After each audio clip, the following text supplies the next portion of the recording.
like normal. You're gonna see I'm using a good sized ball of clay. You can try using a piece of clay this big. This is probably like 2 grapefruits together maybe. But like I said, at this point in the semester, challenge yourself. So the key with working with a bigger lump of clay is to slow down your hands. We've been making mugs, which you can move pretty fast. The bigger the lump of clay, the slower you want your hands to move. So I'm just going to be really patient when I start to cone up. Make sure you're feeling that clay move under your hands and then slowly cone it up. And same thing, compressing down. I must say that's the biggest difference, is just don't race your hands.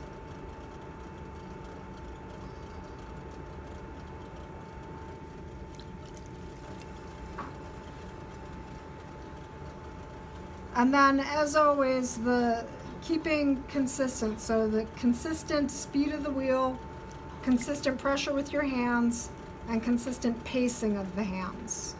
If you keep all of that stuff consistent, you prevent your clay from going off center.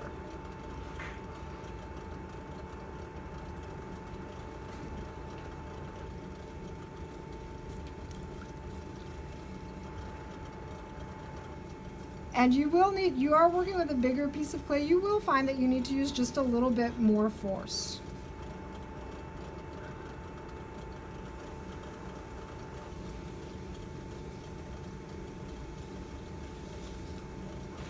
Okay, so the base of this determines how wide the base of your piece can be, and that's whether we're doing a bowl or a mug or a vase.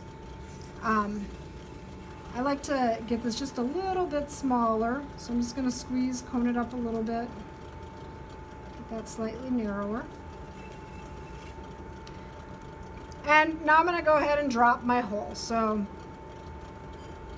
going to start to use, usually like we're doing like a mug, we'll do like 1 or 2 fingers. I'm going to pretty much, I'll stack all of my fingers on top of one another. And I think this is the biggest, like during this step is definitely when I can tell that I have to apply more pressure.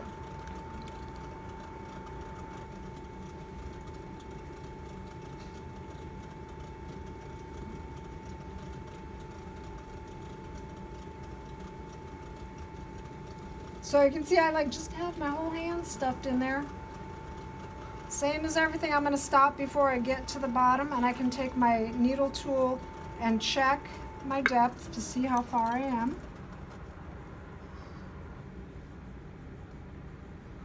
Okay, so a little over a 1/2 inch. That's all right.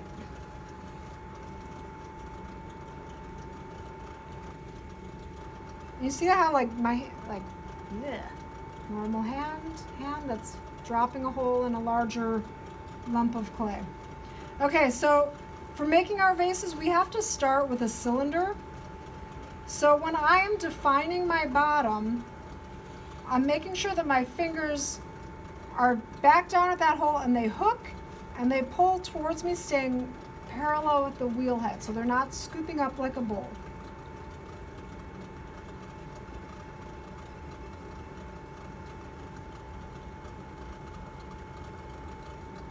Okay.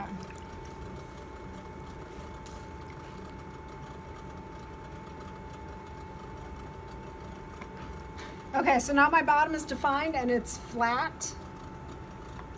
And I'm going to go back now to where I left that undercut, and I'm going to squeeze between my hand that's on the outside and my hand that's on the inside and lift up.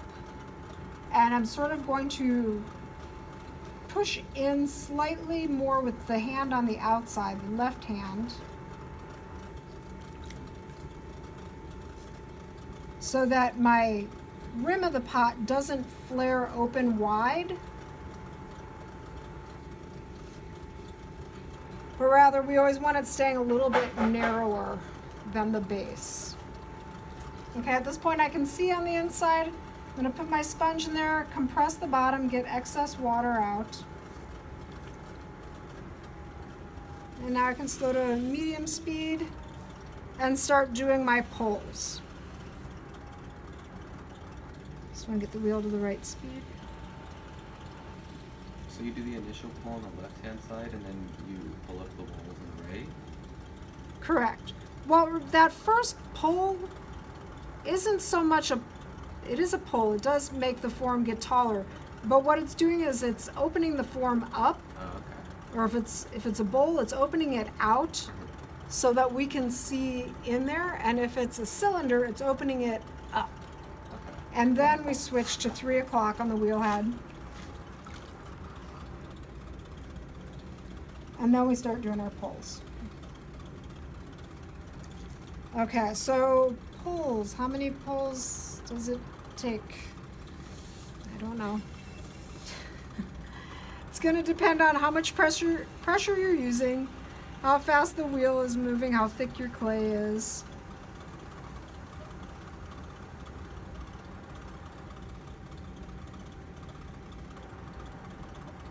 And remember to always stabilize your hands as much as you can. So like I'm going to switch hand positions here a little bit.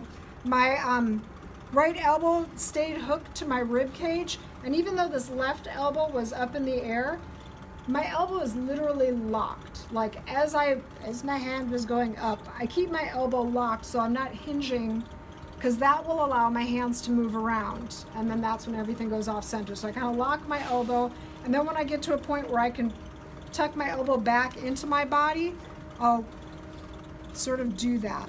Just release my pressure, position, change my hand position, and go back with easing my pressure on. Okay, so there I've got a nice cylinder. I'm gonna go in there, get excess water out again. And now I can start to shape it. So this is where it's really important to have your drawing right in front of you so that you can reference that. I'll kind of reference the drawing behind me on the board. So the key really is though, because I know sometimes when we're doing mugs we can kind of fudge it, we can kind of shape it at the same time that we're pulling the walls up. The key here really is get your cylinder first. Get your cylinder, and then you're going to do your shaping. So I've got all the height out of my cylinder that I'm going to get. And now I'll start shaping. So what I'm doing is I'm pushing from the inside with my fingertips, and my fingertips on the outside, they're just kind of hanging out there as a guide, making sure that I'm not pushing through my pot. So my hand position is like this. Fingers on the inside are pretty much vertical, fingers on the outside are horizontal, and they're perpendicular. If there was no clay between them, they'd be touching. And as you're making your cylinder, you want to think about it architecturally. So think about the bottom of the form and what has to happen as you move up. Get the bottom set in place and then continue up the top. And you'll notice I'm going over what I just shaped. That's because when we're shaping, we're actually stretching the clay. So you can't or shouldn't do it all at once, especially depending how far this is going to belly out, because the clay can tear.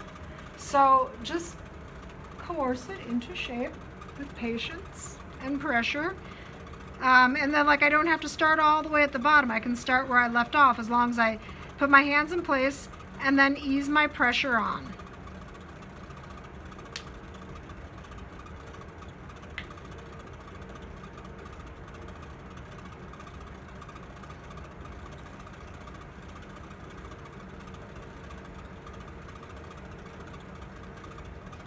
So I'm just slowly stretching this out.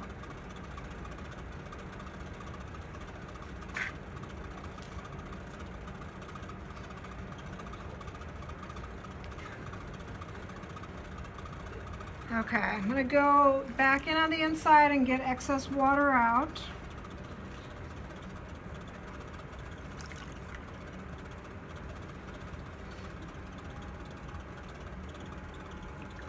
And now I'm going to go back. I'm satisfied with how much this is stretched out. I'm going to go back with my metal rib, and I'm just going to help clean up that shape a little bit.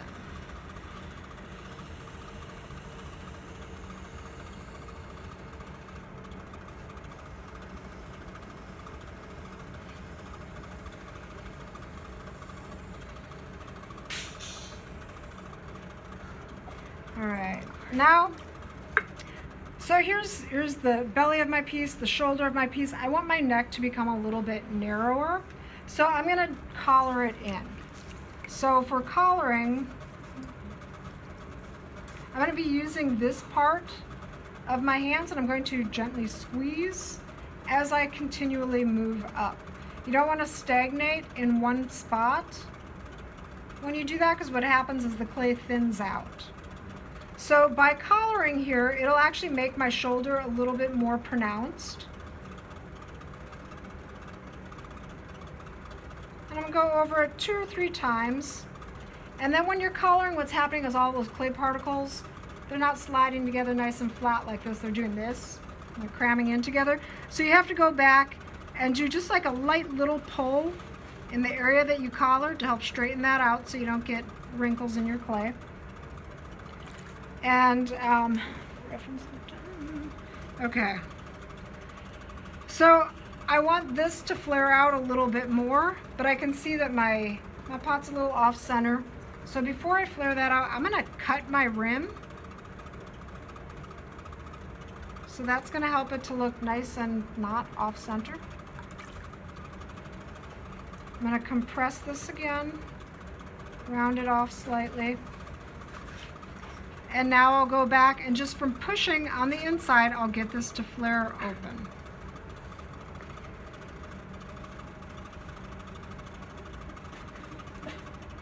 Okay, and there should be a relationship between this and this. This is a little wider right now. This foot will get trimmed up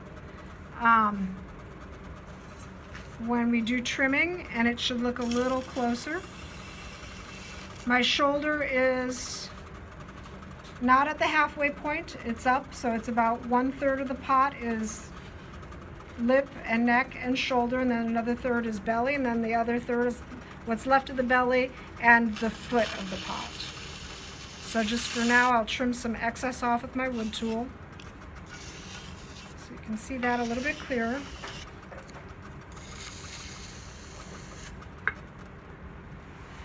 And then I'll go back and I'll cut this off and move it onto a board.